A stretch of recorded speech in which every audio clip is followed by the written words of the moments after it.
In the cold silence of dawn, a samurai stands still, not waiting, but preparing, not fearing, but knowing.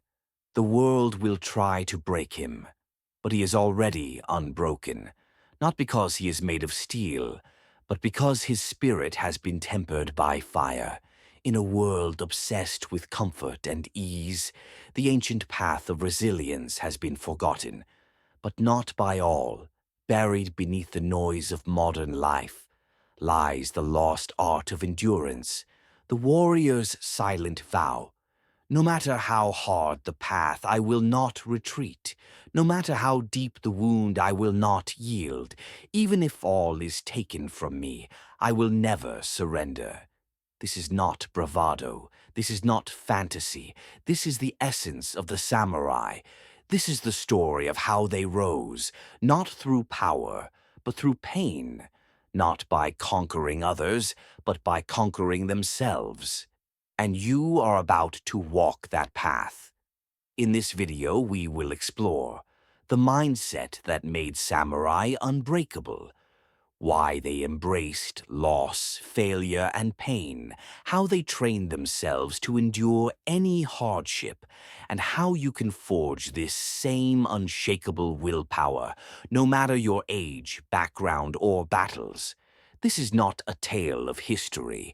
It is a mirror, a reminder that deep within you, there's a warrior who has not yet given up. You just have to remember. And it all begins with a choice to stand, to face, to endure. Even when the odds are impossible, you do not surrender. Not because it's easy, but because it's right. Because resilience isn't about how many times you fall. It's about how many times you rise differently. To the samurai, discomfort was a weapon. While others sought warmth, they stepped into the cold.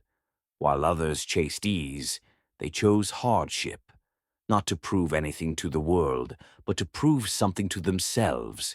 Every wound, every scar, was a lesson, a message etched in flesh. You are still alive.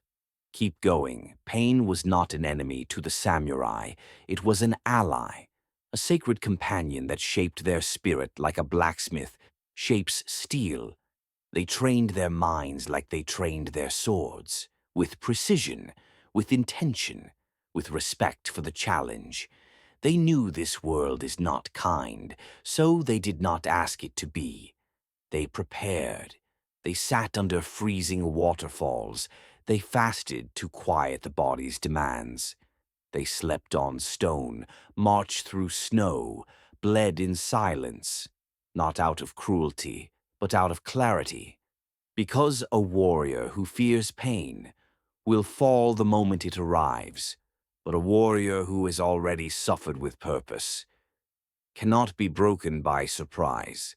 This is the root of true resilience, not the absence of suffering, but the intimate relationship with it.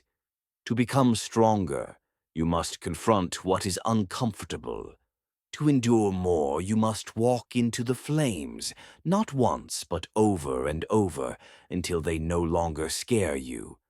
And that's where the samurai lived, on the edge, in that space between pain and progress, between breaking and breakthrough. They understood this one truth. If you do not train your suffering will train you. So ask yourself now, where do you avoid discomfort? What pain have you been dodging? What trial have you been too afraid to face? Because the longer you run, the further you drift from the warrior you were born to become, beneath the armor, behind the blade. There was a code, Bushido, the way of the warrior. Not a set of rules etched in scrolls, but a living, breathing compass, guiding every action, every decision, every breath. At its core was one principle: no matter the suffering, never betray your honor. To the samurai, honor was not pride, it was not ego, it was the soul's true north. And when storms came, when life tested their will, it was Bushido that kept them from drifting. In the silence of loss, in the agony of defeat, in the humiliation of failure, the code remained. It whispered, "Stand up," again and again and again. That is the difference between those who fall and those who rise. Not talent, not resources, but a code. Something unbreakable when the world is falling apart. And here's what most miss. Bushido was not just for the battlefield.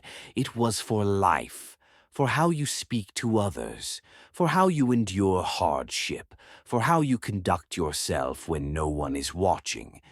Because the samurai knew, the strongest man is not the one who strikes the hardest, but the one who never stops walking forward. When you follow your own code, you cannot be bought, you cannot be broken. You become immovable, not because you are perfect, but because you are principled. So what is your code? What do you live by when the pressure rises? When you're tired, rejected, doubted, betrayed? What line will you never cross, even when crossing it would be easier? The modern world laughs at such discipline, but the samurai did not laugh. They bowed, they bled, they rose again, and through their suffering, they built something that could not be taken from them. Character, the kind that survives war, loss, isolation, time. Bushido was not about controlling others, it was about mastering oneself. Not all battles are fought with swords.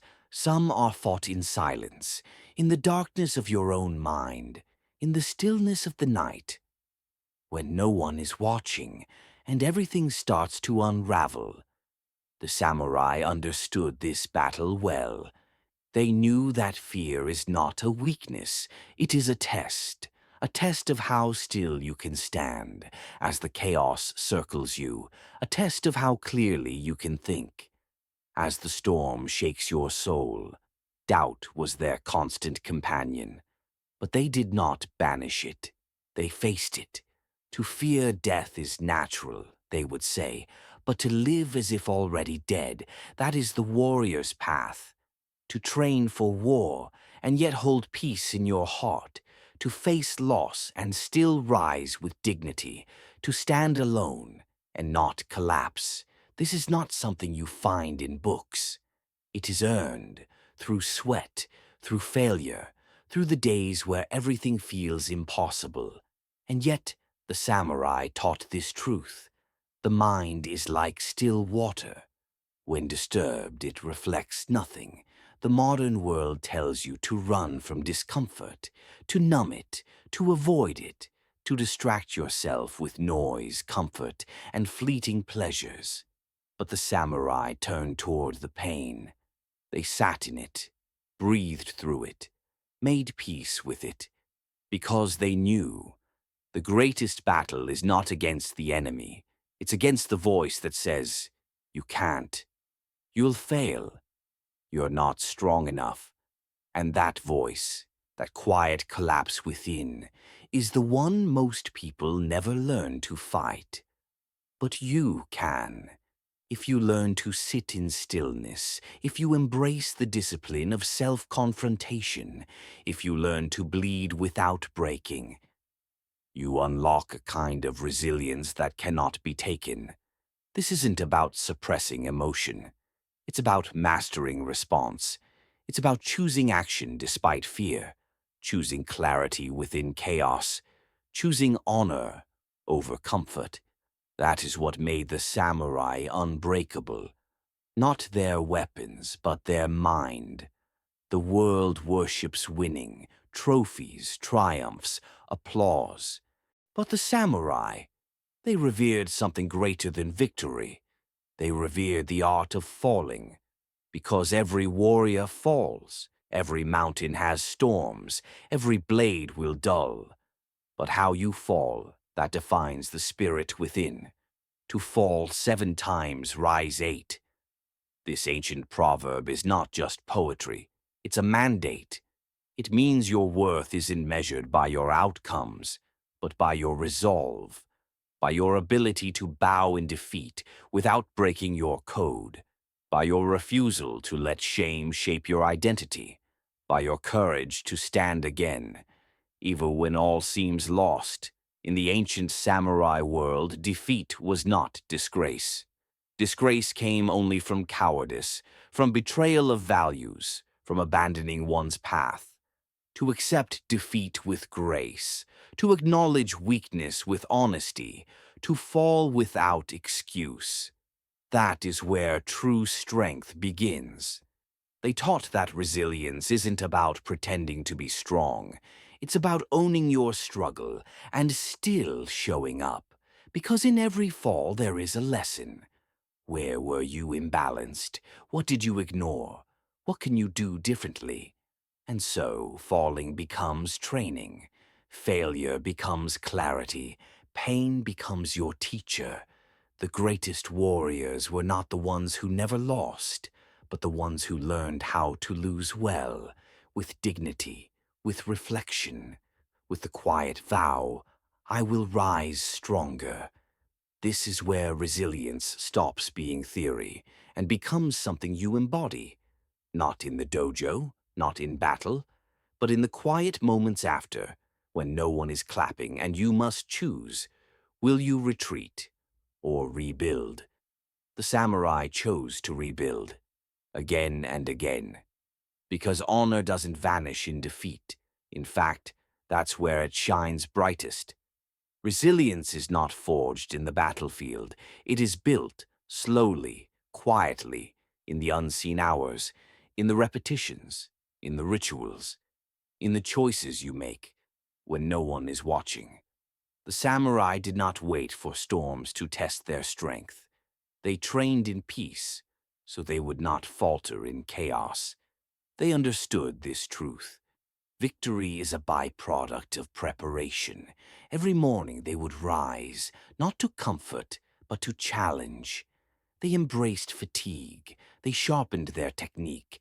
They cultivated the mind, not once, not sometimes, but every single day. Because endurance isn't a trait you're born with. It is a fire you must feed through repetition, through discomfort, through deliberate living. The sword is sharpened not once but constantly, and so too is the spirit. Each breath taken with awareness, each meal eaten with gratitude, each action performed with intention. This is the way. Even when no opponent stood before them, they trained as if death stood nearby. Why? Because the greatest war was always within, against laziness, against distraction, against the seductive pull of ease. To be unbreakable, the samurai knew they had to be unwavering in discipline. The body obeys the mind obeys the spirit. And the spirit must be trained, just like the blade, polished, honed, strengthened, not once, but daily. So ask yourself, what are your daily disciplines? What are you training for, even when you cannot see the enemy? Because in the end, you will not rise to your level of ambition. You will fall to your level of preparation. And preparation is a practice. Not glamorous, not loud, but sacred. The samurai never spoke of surrender, because to them surrender was not a strategy. It was a spiritual death. They understood that defeat begins long before the body falls. It begins in the mind, in the moment you accept powerlessness as your truth. But the samurai rejected that. They believed in something deeper, that no matter how broken the blade, how dark the night, how hopeless the battle, as long as the spirit remains unshaken, you are not defeated. What kept them standing was not armor, not swordsmanship, but an unyielding conviction that echoed through every cell. I will not surrender, not to fear, not to failure, not to the weight of uncertainty. They fell, yes, they bled. They were tested beyond their limits, but in their silence there was roar, a roar not of rage, but of purpose. Because when the world tries to silence you, your discipline becomes your defiance. When the path disappears beneath your feet, your values become your compass. When there is no one to call, no hand to lift you, you rise because you must. This is the code that whispers in every true warrior's heart. I am not done. I will not break. I will walk forward even if I crawl. In every moment of doubt, every crushing weight, every shadow that tells you it's time to give up, remember this. You are not the storm. You are the mountain that withstands it. The flame may flicker, the blade may dull, but as long as the fire of your spirit still glows, you are not defeated. Never surrender. Not because you are certain of victory, but because giving up would betray the warrior within, and the true warrior, the one who walks the unseen path, knows that the battle is not won by force, but by never yielding, not in thought, not in spirit, not in the face of anything. Stand tall, stand silent, stand unbreakable.